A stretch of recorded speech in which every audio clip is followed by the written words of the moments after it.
अस्सलामुअलैकुम या अहलुल ईमान। उम्मीद है आप सब खैरियत से होंगे।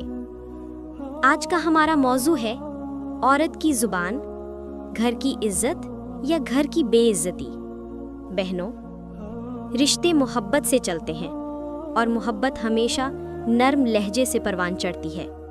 एक तेज़ जुमला, एक सख्त लफ्ज़ कभी कभी पूरे घर का सुकून छीन लेता है। शौहर से बुलंद आवाज़ में बात करना, तल्ख जुमले बोल देना या हर बात पर ज़ुबान चला देना, ये वो आदतें हैं जो सबसे पहले औरत के अपने वक़ार को नुकसान पहुंचाती हैं। याद रखें, ज़ुबान का वज़न सिर्फ 2 तोले होता है, मगर ये घर बसाने या बर्बाद करने दोनों की ताकत रखती है।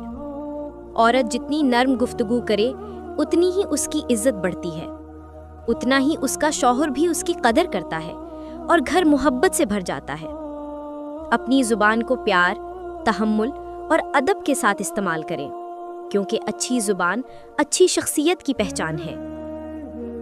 अगर आपको ये बातें पसंद आईं तो वीडियो को लाइक करें, शेयर करें और मज़ीद ऐसे ज़रूरी मौज़ूआत सुनने के लिए हमारा पेज फॉलो करें। जज़ाकुमुल्लाहु खैरन। अस्सलामु अलैकुम या अहलुल ईमान।